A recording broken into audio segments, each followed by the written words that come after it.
All right. So this time I'm going to be talking about a couple of herbs, and then I'm going to be talking about making lotions and creams.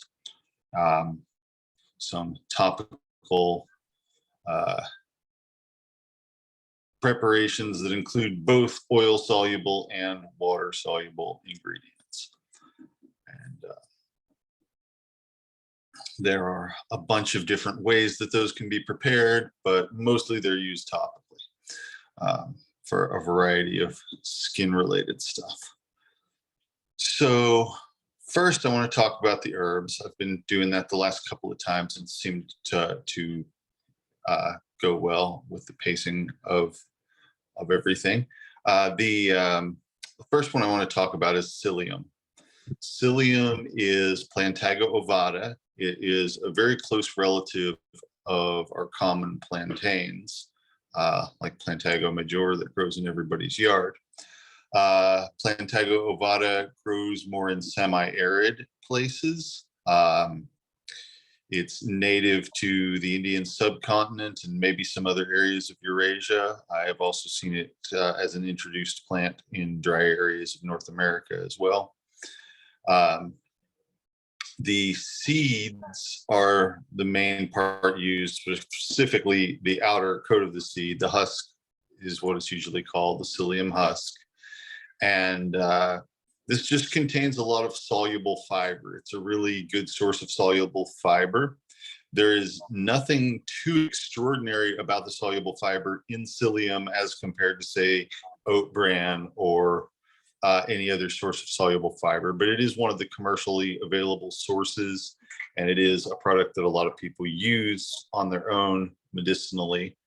It's a very commonly prescribed and very commonly self-prescribed herbal medicine. So basically, most of the time people think of psyllium as being a fiber laxative. So people take it to promote bowel regularity. Because it's not a stimulant laxative, it's just soluble fiber. It is something that can be used on a daily basis for years at a time without any sort of downside to it, without any bad effects on most people. Just like anything, there are some people who don't tolerate it well, especially people who have problem with seed foods in general. But its mechanism of action is simply that it absorbs water and changes the texture of the contents of the bowels by absorbing water and turning into a sort of slippery mucilaginous substance. So for the most part, that means it's a stool softener. It's going to increase the amount of water that's in stool and decrease the amount of water that is reabsorbed from the stool when it's in the large intestine, which is something that happens a lot of the time. That's sort of a drying process that can lead to stools being harder to pass. So a lot of people use it on a regular basis just because it keeps things moving smoothly. And in addition to that, it also,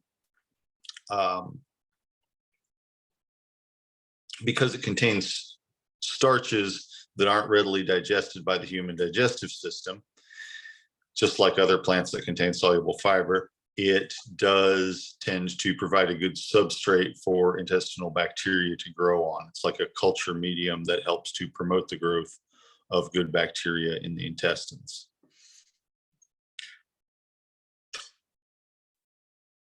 So if somebody's taking probiotics, a lot of the time taking psyllium along with them can help them to take hold, can help them to start growing and producing more of themselves in the intestines.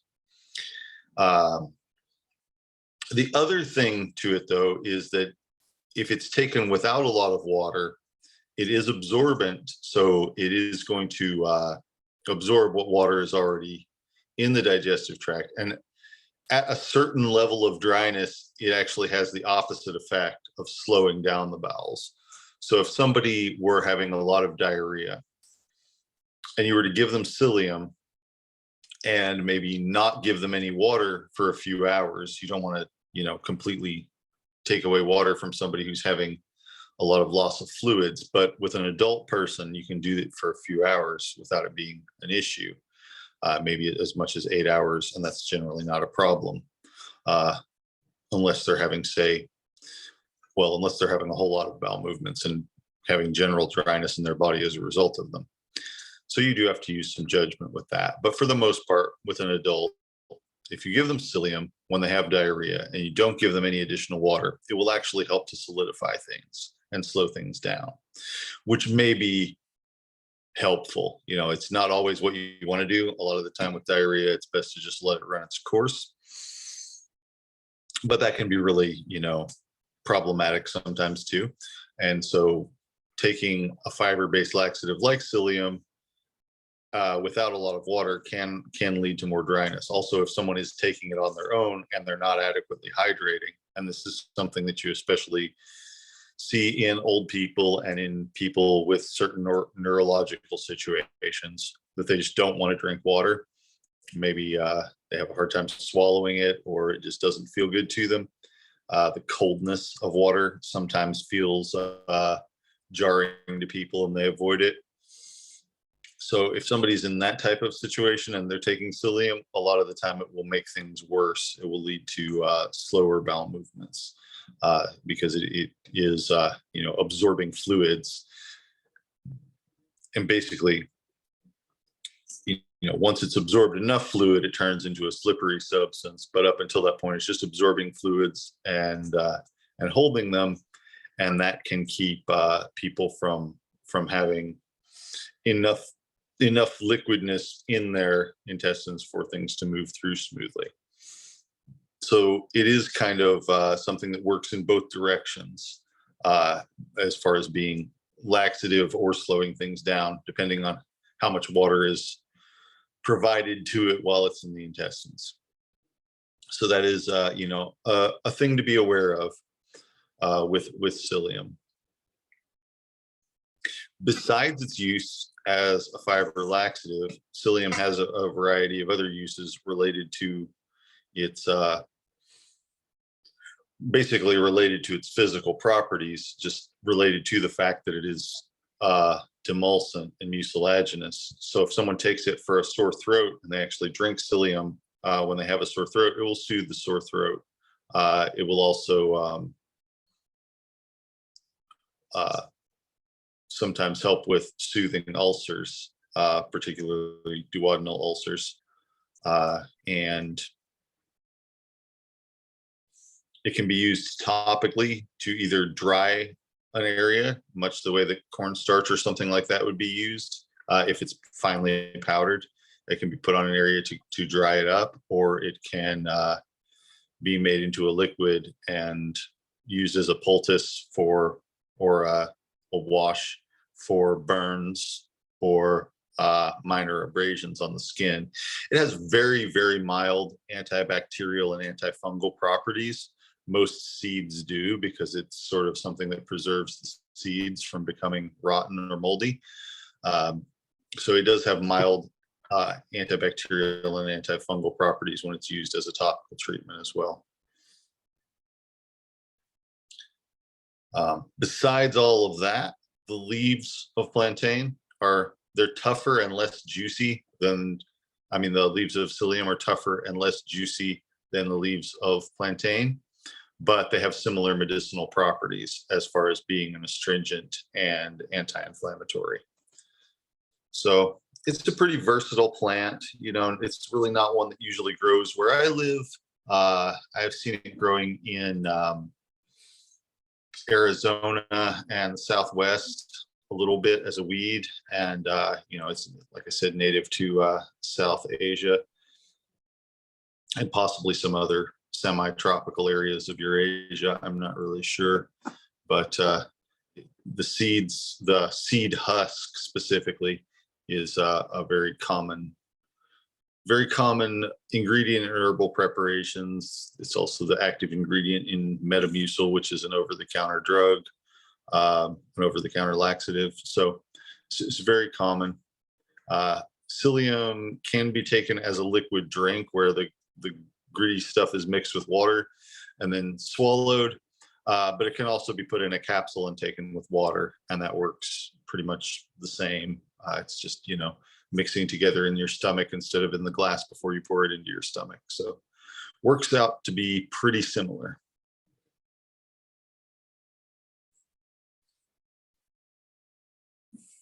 The other herb that I wanted to talk about today is gentian. Gentian is actually a whole genus of herbs. Gentiana lutea is the classical one that has been used in herbal medicine for a long time and is kind of the one that would be listed in a lot of books and things like that. But there are a whole bunch of other species that grow in other areas. So Gentiana lutea is native to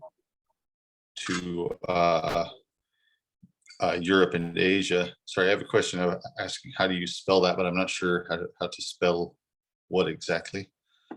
And it might be hard for you to type it since you don't know how to spell it. So gentian, here it is Gentian, and then the Latin name is gentiana, which is the same but with an A after it.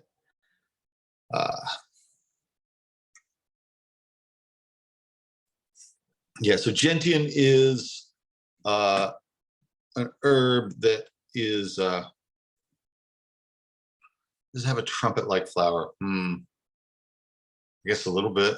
Yeah, some of them have a flower that stays closed, and some of them have a flower that opens and is kind of trumpet-like. So, yeah, gentian is an herb that has been very much used since classical antiquity. Greek and Roman writers wrote about it a lot. According to them, it got its name from a king named Genthios, who was king of Illyria. And he was basically interested in it because of its use as an antidote for poisons. That's been something that historically has concerned kings a lot. So poisoning kings was very common back in those days. So Genthios popularized its use apparently in ancient times. The kingdom of Illyria was over by Greece, mostly where Albania is now. The borders moved around some from time to time, but mainly like in the area where Albania is now. And yeah, he either discovered it or at least popularized it as a treatment for poisoning or as an antidote to poisoning. And basically what it's doing is it's stimulating the liver. It's a bitter. It's an extremely bitter in the case of the European gentian. Some varieties of gentian are more bitter than others. But we have white gentian that grows here, Gentiana alba, and Gentiana vera, which grows in some parts of the United States, and there are several species that grow in North America natively, none of which are especially common, by the way. And then there's the kind of garden variety gentian, which is native to Europe and Asia, but will grow here if you grow it. In some places, gentian is also called bitterroot. That's a name that it shares with various other plants, but it's quite descriptive in this case. It has an extremely bitter flavor to its root. And when the body encounters that bitterness, it makes the liver start producing liver enzymes, detoxifying enzymes. Basically, your body initiates the protocol for what would happen if you ate a poisonous plant, even though the gentian itself is not poisonous. It's just very bitter. But the alkaloids kind of trigger this reaction in the body that's a detoxifying reaction, and that can help inactivate certain poisons, certain drugs, most drugs, in fact. It will speed up the processing of anything through your digestive system because the liver is pouring a bunch of liquid into the digestive system, which is making everything go downstream faster. So this can also be used as a laxative, in which case we would call it a cholagogue, which means that it's just moving liver juices. And so that's one of its traditional uses. Hang on just a second.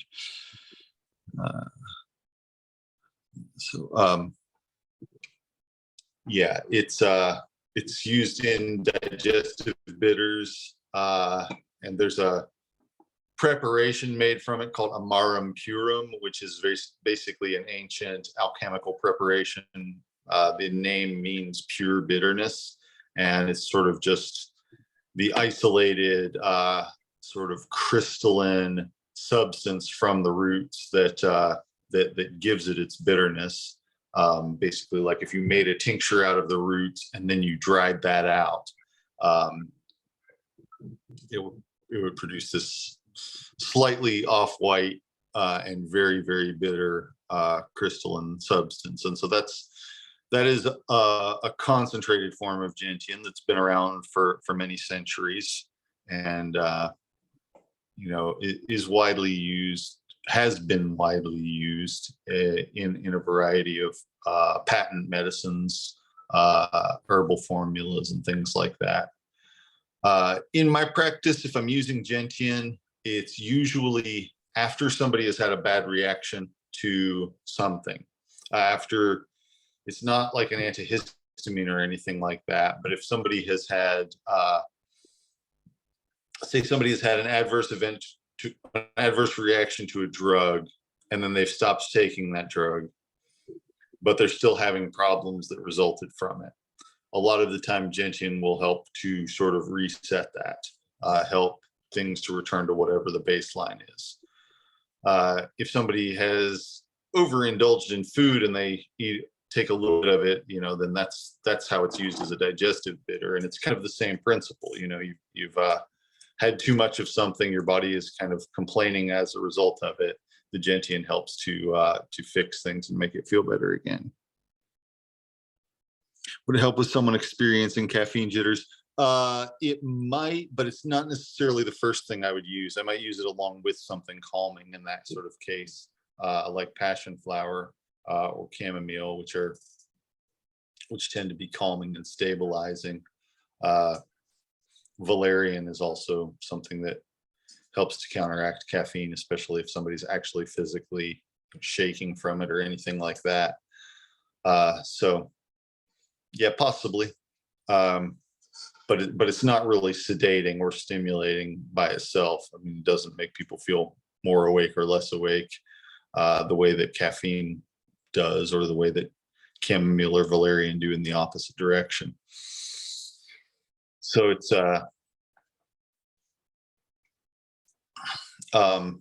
just kind of a really good herb for helping the body detoxify, helping the liver cleanse the bloodstream. And so that's kind of, people would maybe perhaps call it a blood purifier in some traditional systems of thought.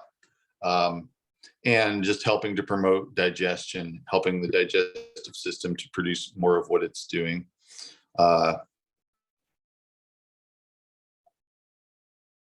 Hold on just a second.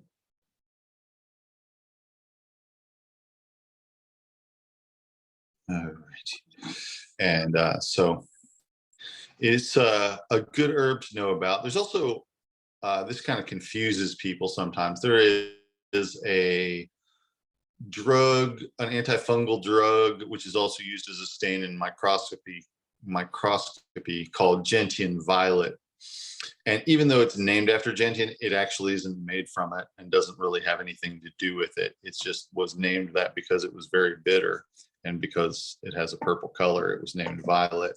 But it doesn't really have anything to do with either plant. It's a purely synthetic substance.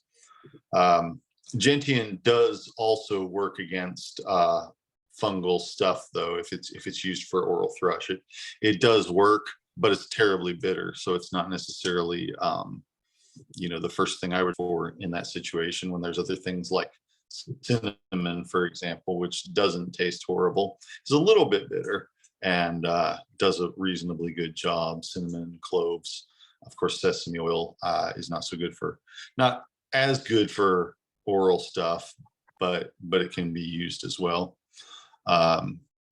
So yeah, it has a variety of different uses, and mainly, it's if you think about energetics of herbs, gentian is bitter, so it counteracts sourness. So if somebody's stomach is feeling sour, gentian is a helpful herb for that. And like I said, because of its work on the liver, it can help to alter the metabolism, alter the appetite, things like that. So it's a very powerful herb that is pretty safe. It can cause diarrhea if you get too much of it, and it does taste bad. But it's pretty well tolerated and very strongly bitter, if bitterness is what you need.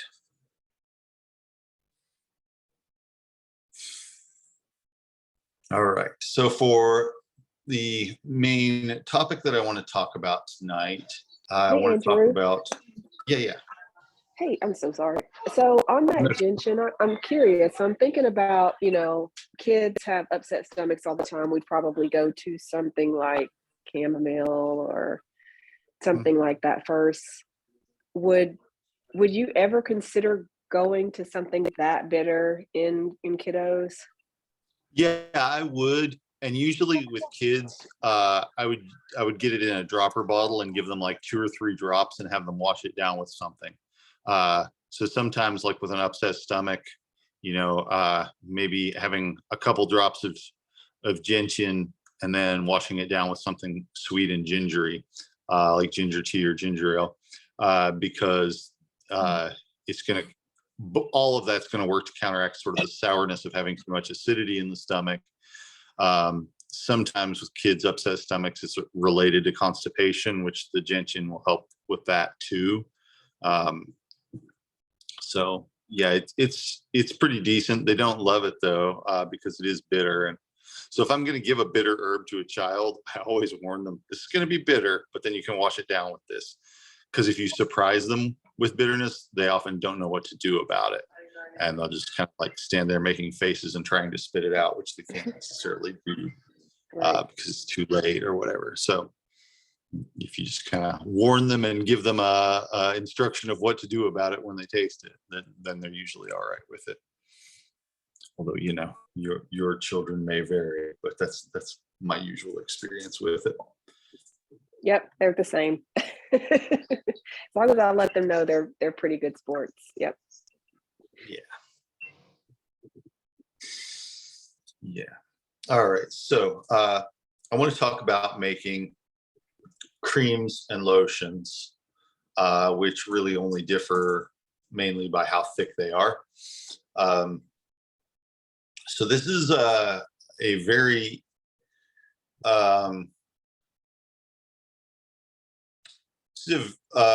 category of herbal medicine that allows for a lot of crafting and a lot of experimentation and things like that, because it is compounding. You're necessarily mixing multiple substances together when you're doing this. And so that is a creative process, and one that the different people might have different experiences with. I don't use creams and lotions a whole lot in my practice, but I do use them sometimes. And the basic idea is that you're taking some stuff that is water soluble, water and alcohol soluble, or just water soluble, and some stuff that is oil soluble. And normally oil and water don't mix together, right? You pour some oil and some water into the same cup, they separate out into 2 different layers. If you pour them into a bottle and you shake it up, they kind of mix into, the oil mixes into lots of tiny little droplets, and then they separate again. So with creams and lotions, you need something to keep that from happening, that separation from happening. You need something to help them mix together. So collectively, these mixtures or dispersions into each other of oil and water are called emulsions. An emulsion is just oil and water that are mixed together in a way that doesn't separate out on its own.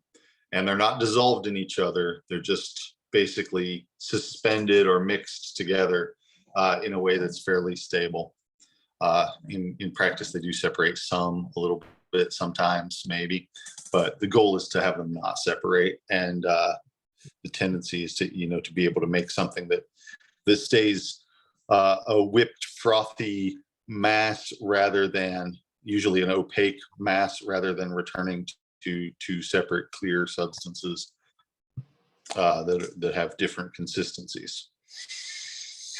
So what you use to combine them, there's usually a little bit of some sort of thing in them that can mix with both. Typically, it's something that mixes really well with one and kind of okay with the other set of substances. Either mixes really well with oil and kind of okay with water, or really well with water and a little bit with oil. A couple of things that you might have experienced in terms of if you make food, you may have experienced gravy and mayonnaise, and they're kind of examples of the sort of thing that we're talking about. They're sort of the same types of things as lotions and creams are, because they contain a fat soluble substance, a water soluble substance, and something to help the two things mix together. So in the case of gravy, maybe you'd have grease, right? And then add some flour to the grease. Flour doesn't really mix in with the grease, but it absorbs some of the grease. It's still just greasy flour at that point.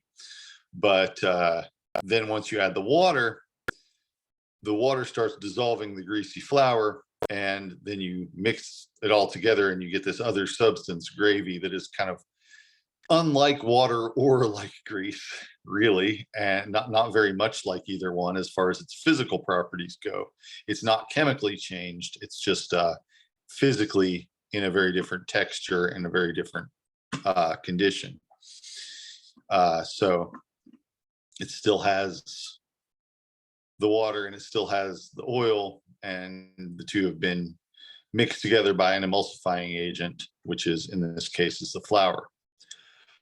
With mayonnaise, which probably fewer of us have made mayonnaise on our own, you have a lot of oil. You have an egg, which mixes pretty well with the oil, and well, the egg yolk mixes pretty well with the oil. The egg white mixes a little better with the water than it does with the oil. So you have the watery part, which is vinegar maybe, and then you have the oily part, which is whatever kind of oil you're using, and then you have the egg, which is the emulsifying agent. And then you blend the two together and you get something that texturally is quite unlike water or oil. And that's essentially what you're doing when you're making a cream or a lotion, is getting your water soluble substances combined, getting your fat soluble substances combined, and then mixing the two together with enough mechanical force, with enough agitation, that they're getting thoroughly distributed throughout each other. If you were to look at this on a microscopic level, it would be like tiny drops of oil surrounded by tiny drops of water. Kind of the same thing that happens if you shake some oil and vinegar salad dressing, that you get visible droplets of water and oil interspersed through each other. This is that same process, but you've continued to shake them until the particles become smaller and smaller, and eventually so small that you can't easily see them. And instead of it looking like lots of little droplets mixed together, it just looks like a homogeneous white mass. So that is essentially what you want to do when you're making creams and lotions, is make something like that.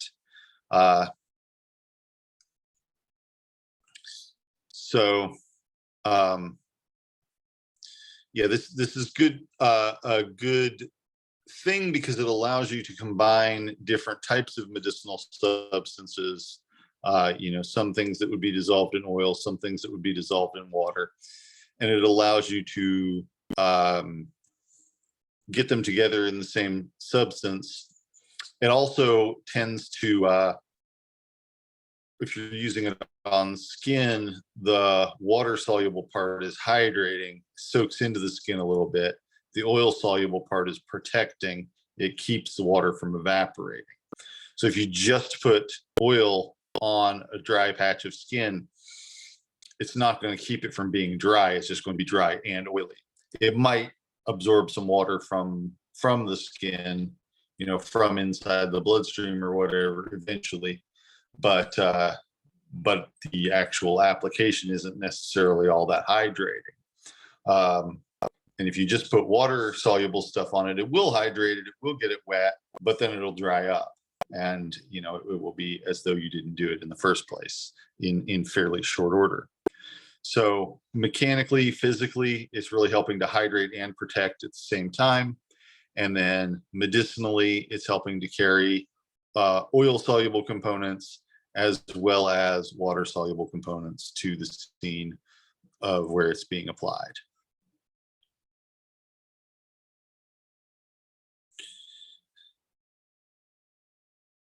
Just a minute.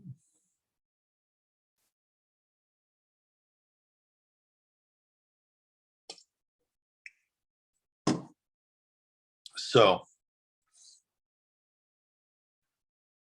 hang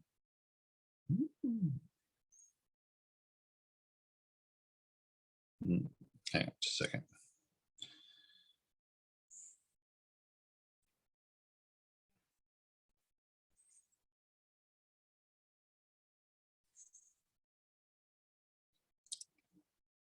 So here's so when you're doing this with making a lotion, you're probably not going to use a whole egg. A lot of the time, there are a lot of different products out there that can be used as emulsifiers. And I very much encourage everybody to learn some of these and experiment with them. I'm going to talk about a few different ones that I use in my practice. One of which is lecithin. Lecithin is sort of, let's see, it's like most of the molecule is like an oil molecule, but then it's also got a phosphate group and then some other components to it that help it to also attach to water. So you've got the oil molecule, which doesn't have any electric charge to it, and then you have the phosphorus molecule, which does have an electric charge to it, and the electric charge helps to grab onto the water molecules that do have an electric charge and pull the oil molecules along in that direction. It doesn't chemically bind to them, it's just attracted to them. So it helps kind of disperse things throughout the water in smaller bits than they would be without it, and in a way that stays rather than separating out under the force of gravity. So lecithin is a commercially available product that you can buy. Some of it is made from soy, some of it's made from sunflower. Originally, it was made from egg yolk. The name lecithin is from the Greek word lekithos, which means egg yolk. And if you want to make your own, you can actually separate out egg yolks and let them dry and just kind of place them in salt and let them dry and then rub the salt off of them and then grate them. And that's how you could make it on your own. And that's not pure lecithin, but it's mostly lecithin. It's pure enough to use in making creams and things like that. But you can buy pure lecithin granules easily at present, and it's usually an easier way to do it. It used to be that egg lecithin was a pretty common ingredient. I have not seen egg lecithin for sale recently. It may still be being made, I'm not sure. But if you look in catalogs of places like Frontier that make stuff for herbalists and for people making lotions and potions and things, you can usually find lecithin from either soy or sunflower. I usually use sunflower lecithin because it is hypoallergenic compared to soy, which more people have trouble with. Ostensibly, they should be exactly the same substance, but well, not exactly the same substance, because lecithin isn't a pure substance. It's a mixture of different phospholipids, different oils that have a phosphorus group attached to them. But they should be pretty similar. They shouldn't necessarily carry the allergenic potential of the thing that they're made from, but they do for people who are more sensitive. So they contain, traces of soy or whatever they're made from. So I usually use the sunflower lecithin if I'm going to use lecithin. Let's see. So lecithin dissolves really well in oil and kind of okay, mixes with water. It doesn't exactly dissolve in, but mixes with water okay. But if you are making something with it, and you've got lecithin in granules, which is the usual way to purchase it, there is such a thing as an already liquid lecithin product that you can buy as an emulsifier. But if you buy it in granules, you want to soak them overnight in the oil part of your preparation and let them get mostly dissolved, digested by the oil before you combine the oil part with the water soluble part. So I know I'm speaking in abstracts with saying oil soluble part and water soluble part, and I'll get to some more specifics soon about things that can be combined together. But yeah, it's very similar to the process of making mayonnaise.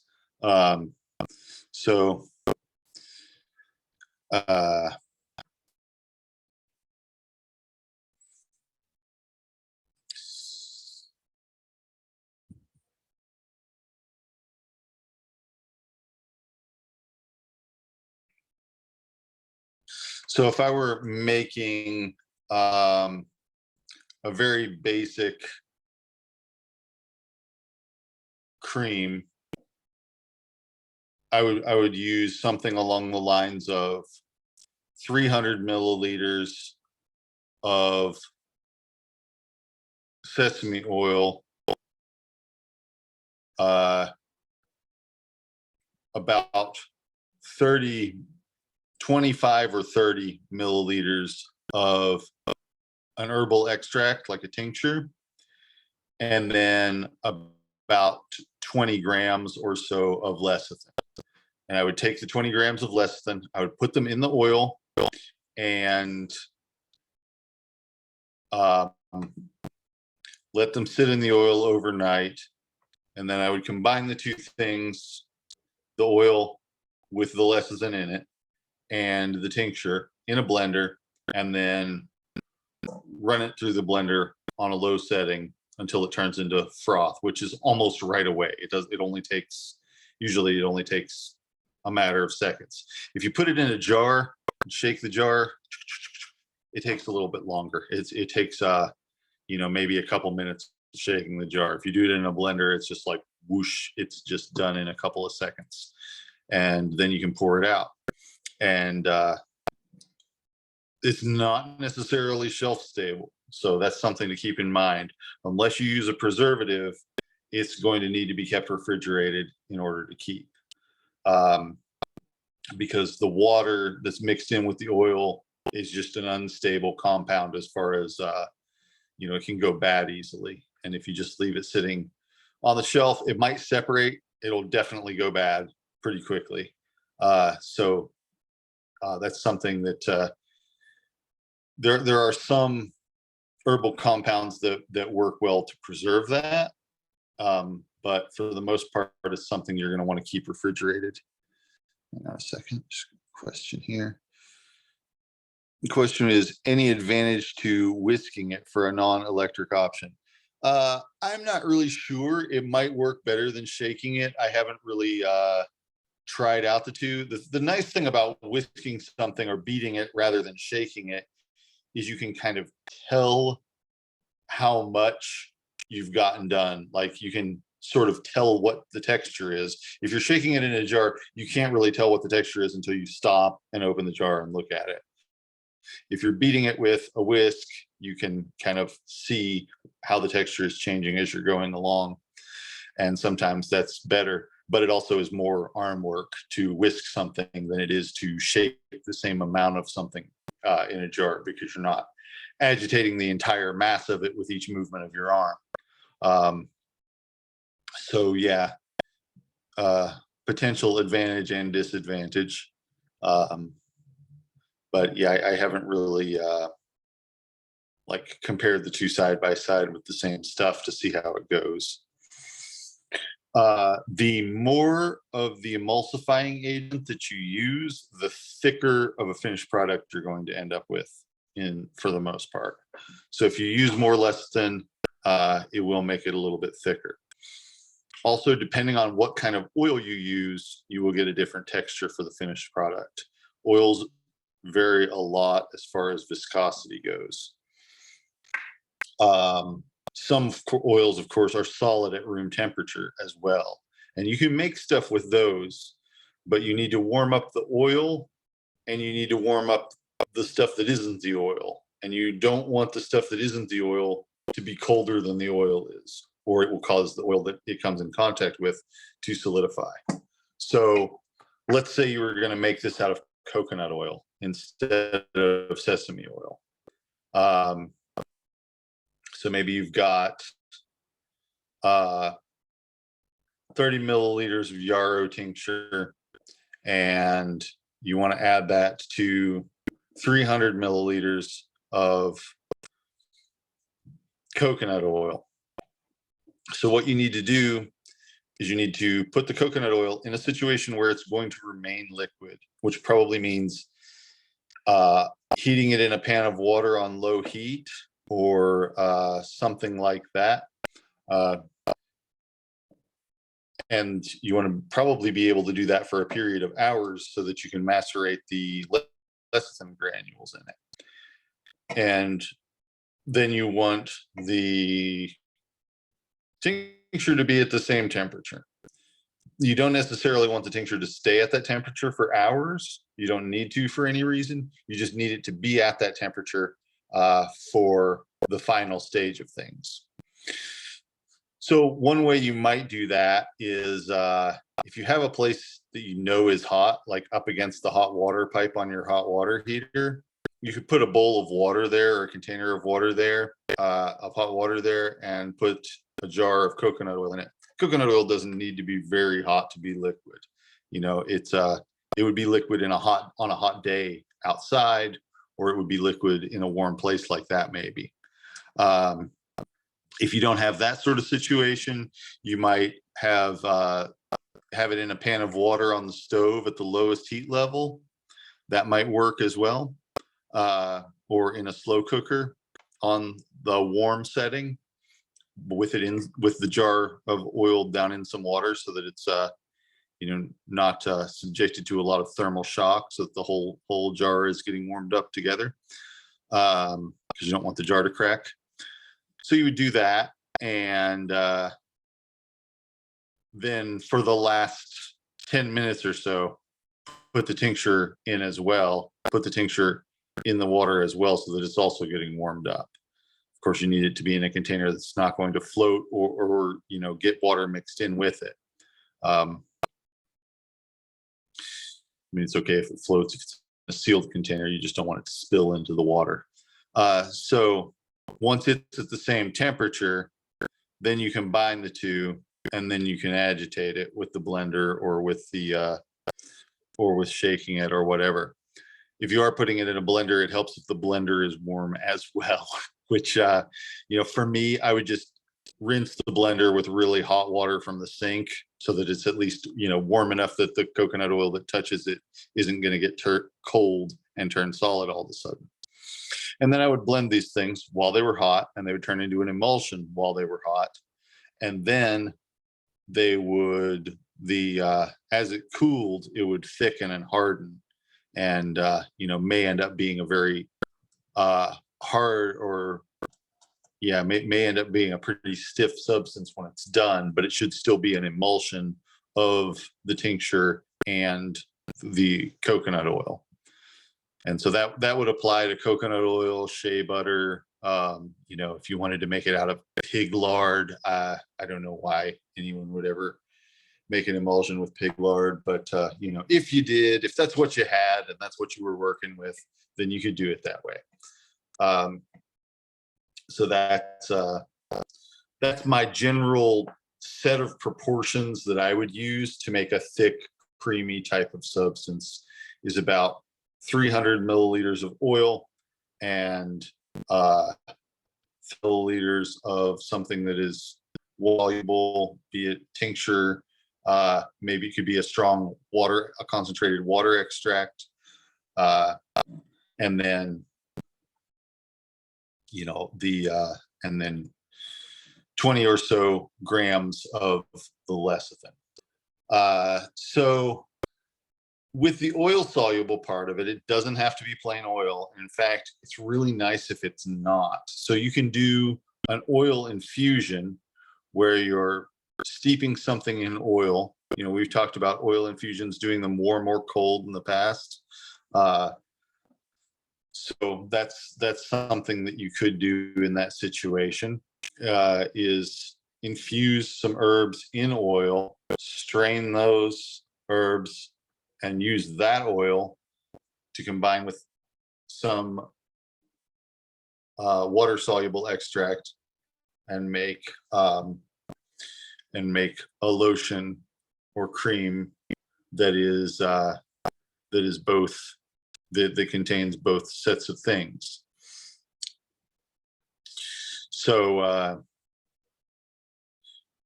one thing that I've made using that type of preparation is made the usnea oil, which I've talked with you about before, right? Just heating usnea lichen up in oil and bringing it to a seethe and then letting it sit for a while, and then straining that, and then making a tincture out of the shield lichens, which we've also looked at the shield lichens on our herb walks and stuff. So the Parmelia and Parmatrema, crusty things that grow on branches, greenish, verdigris colored lichens that commonly grow on branches. You can make a tincture out of those. It'll make a sort of an orangish tincture. Has a really pleasant smell to it. It's strong antibacterial. And then you can combine those two things together into a cream. And that actually is pretty much shelf stable. I don't want to promise that it's shelf stable, but it keeps a good while because the lichen extract, the lichen tincture is a pretty decent preservative. And so you can combine that with the oil, and it makes something that's going to last quite a while at room temperature. Maybe not indefinitely, maybe something like a month or something like that. It lasts long enough for you to get through it if you're putting it on a regular basis. How long do you leave the lichen tincturing in alcohol? I leave the lichen tincturing in alcohol for about a month. I think that most of the extraction happens in the first few days with that one, but I leave it tincturing for about a month, just to, which is probably redundant, but it's probably more than necessary, but it allows time for all the good stuff from the lichen to get extracted into the alcohol. And so that can be combined with the usnea oil extract. And then what you get is something that is both anti-inflammatory, pain relieving, but also antibacterial and antifungal pretty strongly. they can be used topically. So that's a useful thing to have for wound care. You know, especially if it's fresh, you know, you don't necessarily want to do it. You, like I said, you know, it keeps for a while, but cannot promise that it keeps for a really long time without refrigeration, but a couple weeks anyway.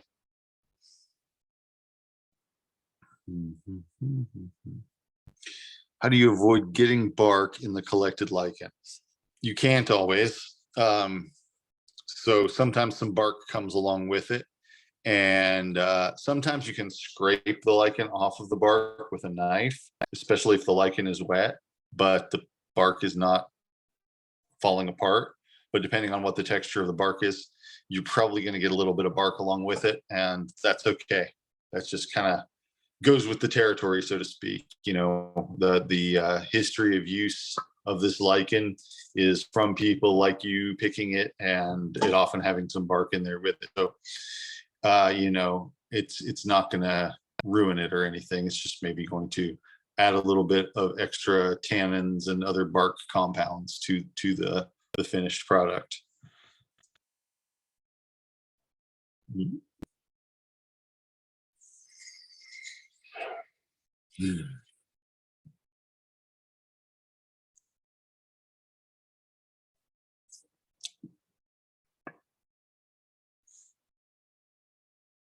So how quickly after collecting lichen should you make the tincture? As long as you don't let it mold while it's drying, you can either make it right away or you can make it months later and it will turn out about the same. Lichens are really good at drying out and not going bad. So they hold their medicinal properties pretty well, better than leaves do, not necessarily as well as roots and other hard materials do. But yeah, I would say anywhere from immediately to 6 months later, maybe even longer than that. But I usually when I gather stuff, I have a plan that I'm going to make it into a tincture, and I make it into a tincture within, you know, a couple of weeks. I let it dry. I let most things dry out before I make them into a tincture. But there are some things like this nettle that I do make fresh because they have some different properties while they're fresh. But most things I let dry out and then make them into a tincture as soon as they're dry, maybe a week or so later. But with most things, if you're keeping them properly, which means, you know, stored out of the sunlight, stored in something where they're not going to get damp or anything like that, they'll keep for many months. If you buy herbs from Mountain Rose or Frontier or anything like that, there's a good chance that they're several months old, maybe as much as 2 years old, because it can take a while for things to go from where they're being grown and processed and harvested to get to the wholesaler. And then once they're at the wholesaler, they're there until the next shipment of those comes in, which is often, you know, the following year. So a year and a few months would not at all be uncommon for herbs that you buy from a shop or from anywhere really that you're buying dried herbs from. I try to use things sooner than that because I think that, you know, a year later you can tell the difference with some plants more than others, but most things, you know, they do age noticeably within a year. But if you're buying stuff store bought, it's often a year and some months old, especially depending on what time of year you buy it. So yeah, you can keep them for quite a while. I usually preferred it to make them into a compound soon after drying them, make them into a medicinal preparation soon after drying them, but you definitely don't have to. So when you're making a cream like what I've described, you can have, on the oil soluble side, you can have the base oil, the sesame oil, the coconut oil, the shea butter, whatever it is. You can have something that's infused in that oil, like the usnea that I described. You know, you make an oil infusion of it. You can also make We've also talked about making an oil extract of capsicum, of cayenne, which I have some of that here, or oil extract of cannabis. These are all things that are very that dissolve very well in oil, that you might make an oil infusion of any of those. So you can have an oil infusion like that on the oil soluble side. You can also have essential oils. If a distilled oil, like lavender oil, that can go towards that 300 milliliters that's on that side of the recipe. It can be made with more than one oil too. It doesn't all have to be the same oil. You could use a combination of, say, sesame oil and coconut oil or whatever. You can use multiple different infused oils if you want. So there are a lot of different ways you can do that side of things. And then on the water soluble side, that can include tinctures. It can include purely water extract, like a strong infusion. It can include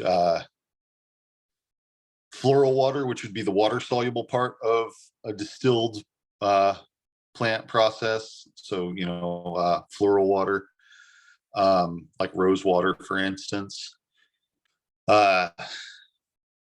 Any of that can go on that side of things, and then you can blend them together and get quite a variety of different types of ingredients combined.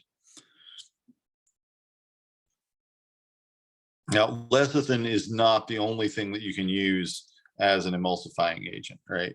So that's one that I've given as an example. It's a real easy one to work with, but there are other ways of doing it too. Sometimes I have made things that were emulsified by using a resin. So the resin can go, if you are doing it with a resin, you would want to do the resin as an extract in a high concentration of alcohol. Like what we talked about before with like what we talked about last time when we were talking about doing double extraction. You could have a resin that you've made an extract of and use that resins will actually combine pretty well with the alcohol soluble part, a little bit okay with the oil soluble part. So they'll mix with both. So, if you had, for example, this one right here, which is balsam fir extract. If you had that tincture of balsam fir and you mixed that with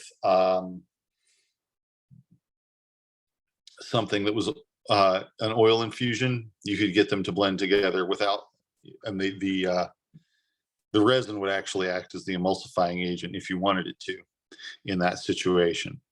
So resin is another type of emulsifying agent that you can use. Let's see. How do I want to put this? There are certain substances that contain glucosamines or aminoglycans that are slimy, somewhat proteinaceous starches that will mix, that will work all right as an emulsifying agent. Pretty much anything that makes a slimy liquid will work for this too. So this is, I've talked a lot about this Irish moss, carrageen moss that I use, which is actually, seaweed. So this is actually very much used commercially as an emulsifier and used in a variety of things as a thickener and an emulsifier. But if you have a water extract of carrageen, and then you whip that together in a blender with some oil, it will make a very frothy, foamy type of lotion. So that's another way you can go about it, is to have something like that. Or you could do the same thing with marshmallow ointment, which is simply a mixture of marshmallow infusion and oil. is a very traditional skin remedy. It's something that's been used a lot for scaly, flaky, dry skin. And a lot of the time, this would be applied. This is something that has been used in my family in combination with skin brushing. So you could have the lotion, which is made by mixing, in this case, about 2/3 water. I mean, no, sorry, 2/3 oil and 1/3 marshmallow infusion.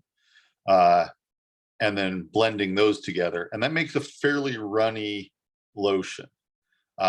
It's not going to be thick like a mayonnaise type texture like the other stuff I've been talking about. It's going to be 2/3 oil, 1/3 marshmallow infusion. The oil can contain other things if you want it to. You can make an infusion of other herbs like lavender into the oil, or you could add oils like lavender oil into it. But anyway, an oil infusion with the marshmallow to make an ointment, and then applying that to the skin and brushing the skin with a stiff brush is a way of removing excess skin and also moving the lymph. So if you get something like a situation where someone has very bad circulation to their feet, a lot of the time they would have dry, flaky, scaly skin all over their lower legs and feet.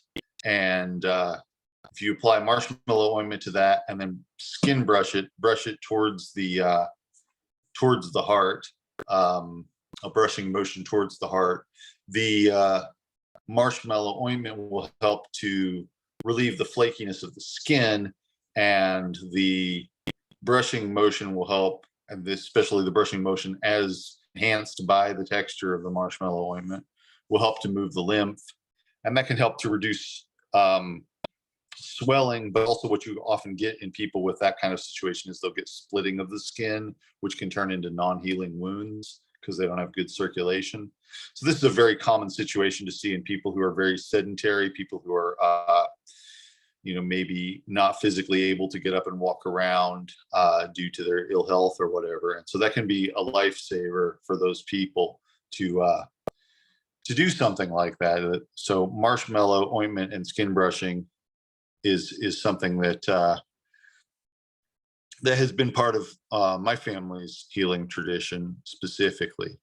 And so that's that's one application of that. One particular thing that you can make using that kind of process. Cinnamon works well too. I've made something with an infusion of a decoction rather of cinnamon, which is a slimy substance. Let's see if I can show you what that looks like.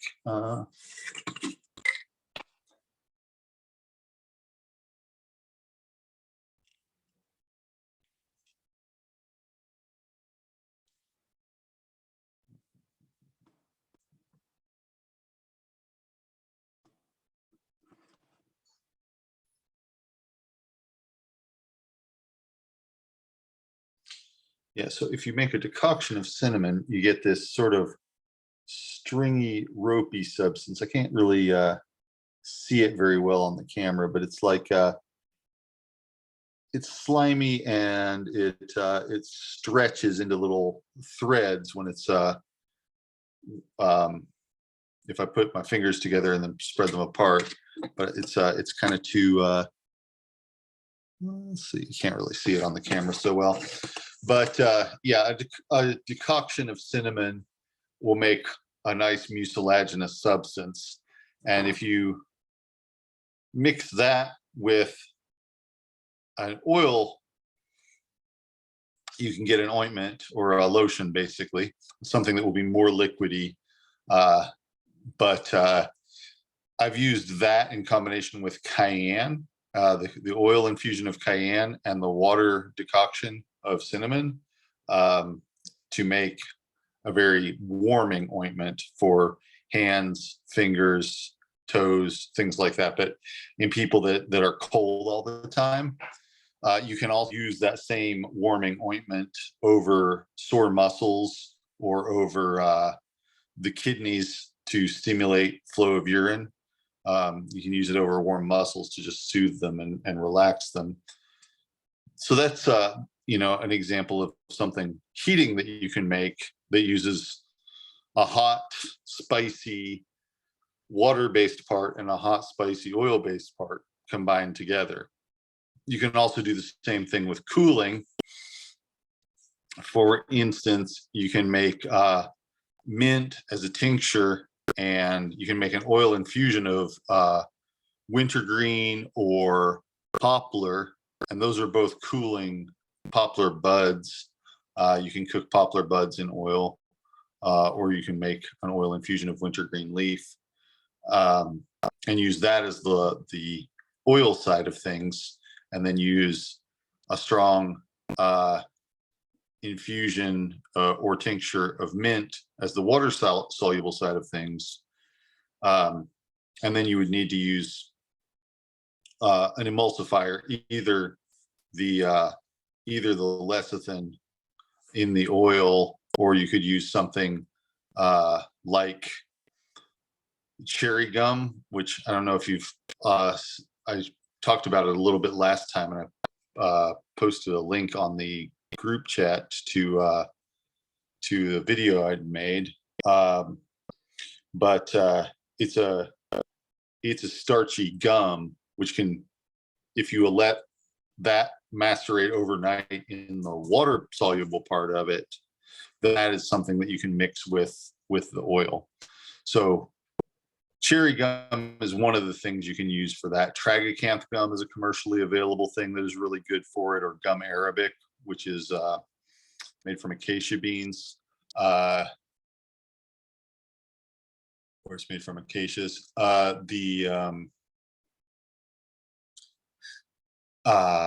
Another thing that works well in that role is kuzu, which is kudzu starch. Hold on just a second.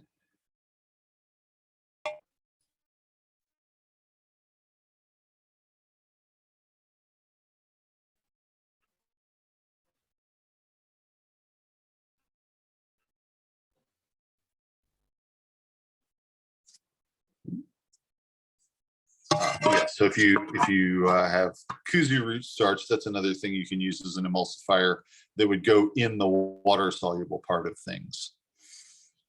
So you could either have the lecithin in the oil soluble part, you could have the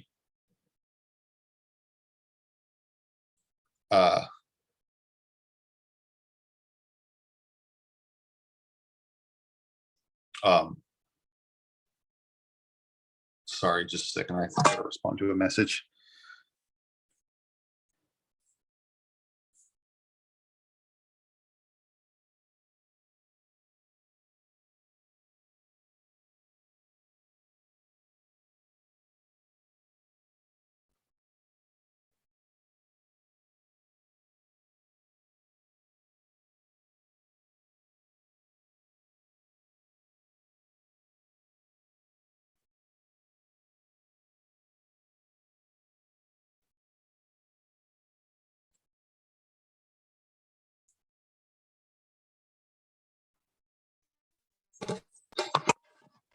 Okay.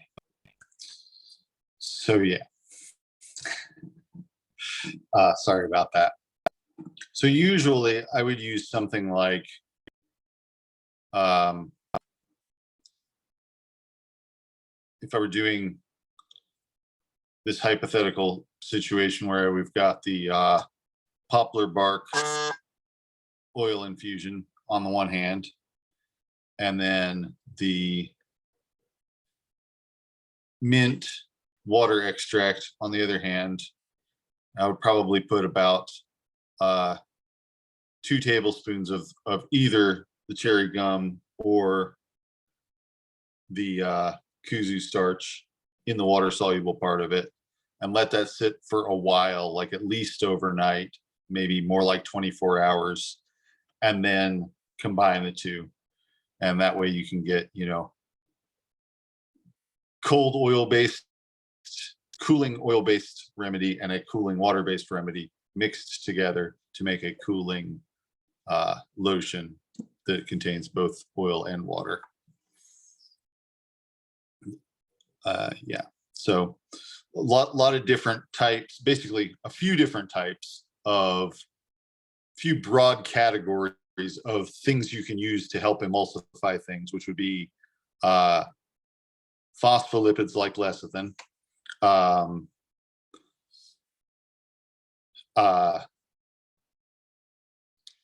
starches like the kuzu starch or various gums, or the seaweed, and resins, which are things like the pine resin or like frankincense. Some of those work better than others, but they also do have the tendency to have a preservative effect as well. So yeah, multiple different ways to go about combining oil and water and getting them to stay combined.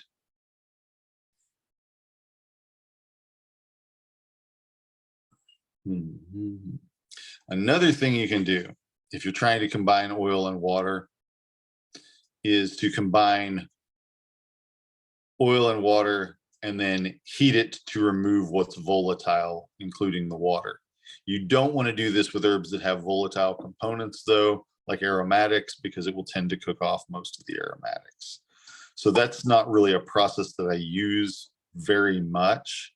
The only time where I use that is if I'm making an oil infusion of a fresh herb, really, which is kind of the same type of thing because you're crushing the herb up and the juices of the herb are the water soluble part and the oil is the oil soluble part. So I do that with comfrey leaf when I'm making a comfrey leaf oil extract. Is I put the wet comfrey leaves, the still juicy comfrey leaves fresh off the plant in the sesame oil and cook it until everything is dry and crispy. But that's not necessarily something I recommend because it's easy to mess up. It's hard to tell when you've done enough of it. And if there are volatile components, it will cook them off. So it's something that is appropriate for a more limited range of applications, not nearly as widely useful.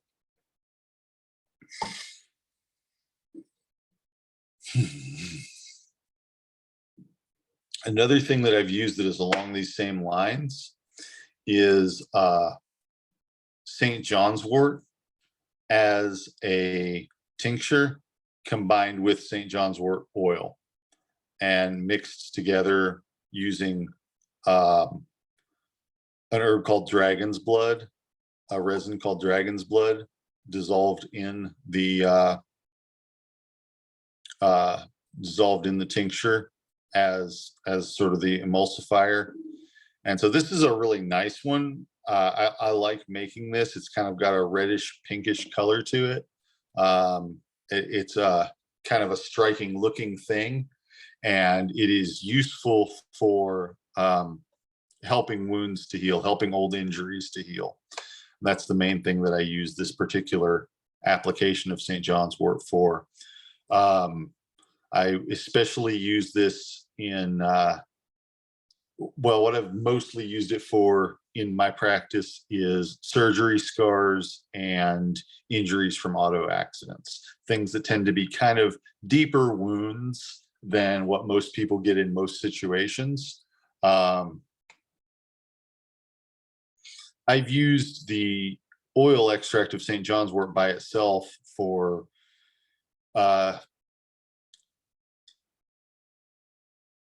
I guess you could say combat injuries or injuries sustained in the course of violence. I haven't really had occasion to use the lotion for that, but that's a combination of 2/3 St. John's wort oil extract and 1/3 St. John's wort tincture and that's a higher alcohol tincture. It's about a 50% alcohol tincture with the dragon's blood in it. And in that case, I actually warm the tincture up while the dragon's blood is in it to help dissolve it. not hot, not like boiling or anything like that, but bath water warm. Keep it in a hot water bath for a while and help to dissolve the dragon's blood, which is actually it's the sap of a Dracaena plant in the genus Dracaena that helps. It itself has astringent and wound healing properties, and it's also got a nice red color. So all three ingredients have a sort of dramatic reddish orangish color. I mean, the tincture is slightly orangish. The oil and the dragon's blood are quite red. So yeah, that's a combination of herbs that I've used quite a bit for, especially for surgery scars, helping them to heal up more fully, because it helps to keep the environment moist. If you're putting lotion on a scar in the course of the first 6 months to a year after the injury's been inflicted, it will help to make it a less pronounced, less deep scar. It also helps it to be less visible, less contrasting with the skin around it, and less hypertrophic. So a lot of the time when some people more than others, when they get scars, they'll get like a thickened, standing up, shiny stripe of scar. And this helps to keep that from happening. So it's a nice formula to have and to use. And yeah, it looks neat, and it's made out of cool sounding ingredients. So it's I don't know, a little bit of dramatic medicine can be good sometimes. Makes people feel good about it when it's impressive looking. So that's one that I like, partly for that, but it is good medicine, and all the ingredients that are in it have a long history of use for wound healing, but the combination of them is strictly my own creation. I mean, it's not all that original, so I might not be the first or only person ever to come up with it, but it's it's something that I came up with on my own without having seen it elsewhere. And in that situation, it's kind of technically what might be called a spagyric remedy, because it's made out of separate principles from the plant that have been isolated from each other and then recombined into a medicine, which the old alchemists were very fond of that process. They really felt that helped to strengthen plant medicines when you separated and then recombined the various constituents of them. And I'm not sure that it does always, but it's in that particular remedy, I like it pretty well.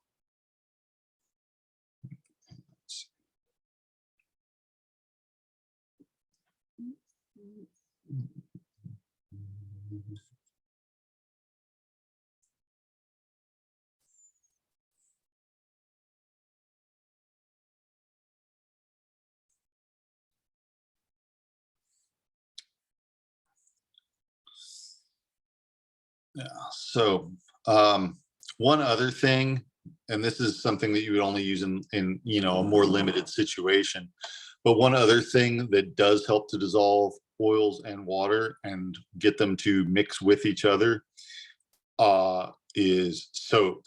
So if you have some pure soap, and I don't necessarily mean like detergent, but something like lye soap that's just plain. If you have something like that, you can use that to combine oils and water-based stuff.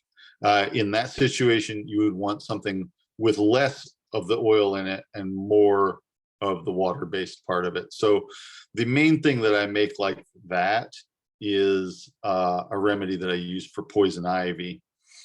And it has a little bit of oil infusion of wintergreen, and then it has the soap and some alcohol and water. So it's kind of makes the it makes them more watery and more soapy, medicinal wash that can be used for removing poison ivy from the skin and reducing inflammation. So that's another combination, another type of thing that you can make, another way that you can get alcohol and water to mix with each other if you're trying to make something that contains a combination of both of them. Now, one thing that a lot of people would notice about these types of remedies is that the consistency can be hard to get right. So let's see, what do we got here? Yeah, somebody says they added, Jennifer McCoy says she added jewelweed and plantain into her soap. So yeah, those are really nice things to put in there too. I've made jewelweed soap before too, that was just kind of like a water extract of jewelweed, and then the soap, and then letting the soap absorb the water, and then separating it out again and drying it out again so that it became a jewelweed infused soap. But you can also use an oil infusion while you're making the soap if you're making soap on your own, or you can use the soap to combine an oil and the water together too. So there are lots of ways you can do it. But yeah, jewelweed and plantain are a great combination for poison ivy, and also hives and various other skin irritations. So yeah, the texture of these things, or specifically the viscosity of them, can be kind of tricky.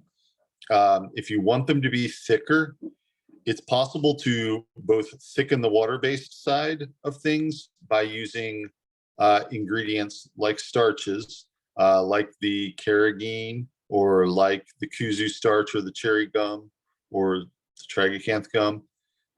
Any of those things to thicken the water side of it. You can increase the amount of that you're using to thicken the water part of it. And you can also use thicker oils or waxes, like beeswax, to thicken the oil-based side of things.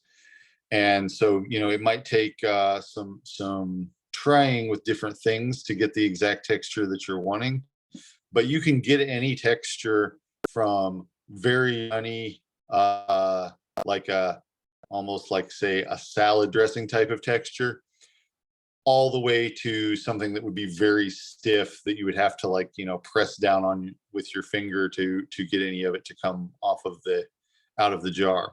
So depending on how much of the water side thickness with the starchy substances and the oil side thickness with the thicker oils and waxes, you can get just about any texture that you want. I usually go for something that is a little bit thinner than mayonnaise. Like mayonnaise is kind of, the description that I gave at the beginning, with 300 milliliters of oil and 30 milliliters of tincture, and 20 or so grams of lecithin. That's going to be like a mayonnaise type texture. And I usually go for a little bit thinner than that by adding a little bit more of the tincture side of things, or a little bit less of the lecithin. But you can go any. It's really just a matter of personal preference. The more viscous something is, the more quickly it'll soak into the skin.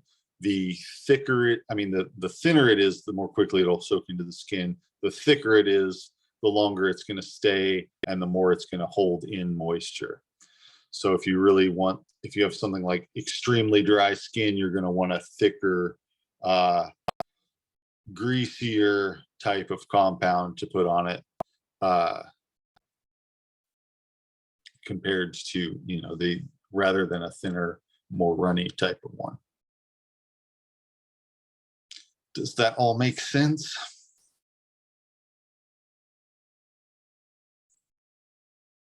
I'll be right back.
Alrighty then.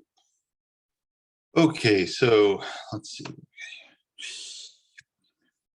All right, so any questions about making lotions and creams, that sort of thing? Or any questions about the gentian and psyllium either?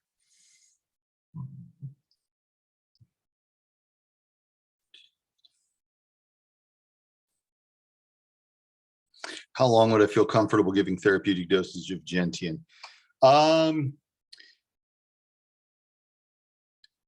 If I were going to do it for more than a week, I would need a pretty good reason to. If it was just like a gentian simple, like I don't want to overstimulate somebody's liver. I might give somebody a remedy that had gentian in it along with lots of other ingredients for a longer period of time than that. But just as far as like giving straight gentian, like to help with digestion and things like that, it's going to do what it's going to do pretty quickly. And there is usually not a reason to keep giving it for longer than that. But for some people, there might be, so I would need a therapeutic reasoning behind why I would be giving it for more than just a short-term use. If it's just like somebody is, having, if somebody has like gone on a drinking binge, for instance, I would usually do it for 4 days. If somebody's, been made themselves sick by over drinking or something like that, a few days. If it's something where they've had a reaction to a medication, sometimes I will do it for 4 days in a kind of a large enough dose that it's helping their bowels move more than normal, and then switch to doing a much smaller dose, like say a few drops of it at a time, that wouldn't do that. But it just kind of depends on why I'm giving it to the person. So usually it does what it's going to do fairly quickly, just kind of gets the liver moving and flushes stuff out, causes a lot of enzymes and bile to be produced and metabolizes foreign substances in the body and things like that. And, I might use it for something like that for a week or so. Usually after that, I'm going to switch to something more nurturing for the liver. If I want to continue to support the liver, I might do something like milk thistle instead of the gentian, or I might do something that was more mildly bitter, like maybe aloe juice, which aloe juice can be very bitter depending on the type of aloe. But if you get like the, commercial aloe juice that's meant for people to drink, that's just a little bit bitter, that might be more sensible than continuing with gentian for a long period of time. Although it's not really likely to do much harm or anything. It can just kind of overstimulate the liver a little bit. Maybe, with anything that's causing a lot of bile to be pushed into the digestive system, you're actually going to have fat that's getting emulsified and passed out in the stool still in fat form. And so you don't necessarily want that. That's not necessarily it's interfering with somebody's ability to fully absorb nutrients, basically. So that's not necessarily something you want long term. But it would be an unusual thing, even if you did do that long term, for it to really result in any sort of clinically meaningful malnutrition or anything like that. But usually I use it for short term. I consider it a strong short term type of thing rather than like an all the time kind of thing, unless I'm using it in a very small amount as sort of a helper herb in combination with some other things.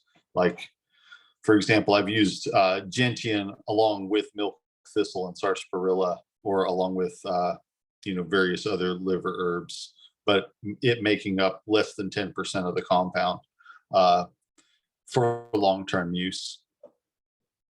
And that's mostly in older people, where their bodies are not as juicy as they used to be, and they're maybe not producing as much fluid in their digestive system. to keep things moving. So, you know, it's not usually necessary in except in older people who have a sort of a dry constitution. Hope that's not too complicated of an answer. Hope that essentially answers the question. It's a good question, though. Thanks for asking that. Let's see. Let's see. This question is, do I have any recommendations for resources for mechanisms of action for why some herbs are considered safer topically than orally, such as St. John's wort or comfrey?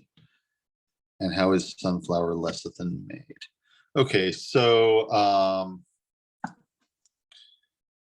there's a document called the Botanical Safety Handbook that kind of covers all of that in depth. I think it's pretty expensive though. I'll try and find a link for that and share that. But that would be like basically the most reliable source written by people who kind of know what they're doing. And hang on a second. I'll look that up right now.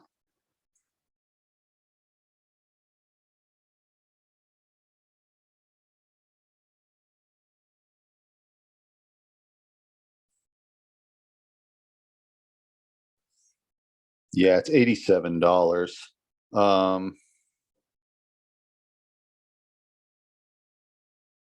But I will share the link for it in case anybody actually really wants that.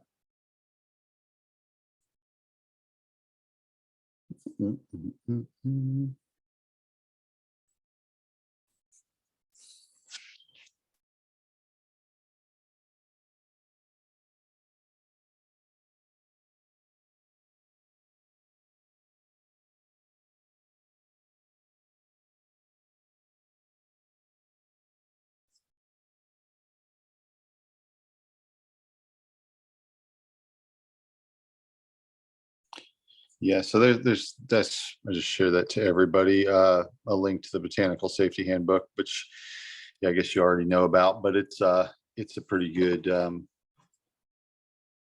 pretty good resource, kind of like the definitive resource by the Herbal Products Association. I'm not exactly sure what the process of making sunflower lecithin is like. I know that it's made from sunflower oil, but I'm not exactly sure what the process of isolating it from sunflower oil is. But it is a substance that's in sunflower oil that's being, you know, made from it or concentrated from it.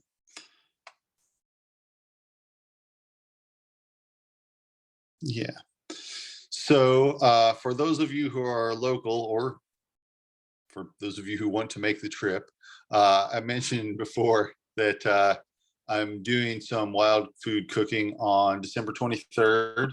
And if you'd like to come to the house that evening, I will feed you some interesting stuff that I got out of the woods. Probably venison, mushrooms, nuts, persimmons, things like that. So if you're interested in that sort of thing and want to come to my house to partake of it, you're all invited. And there'll be some other people there too. So yeah, that's I guess that's about all I have for this time, unless anybody has any further questions.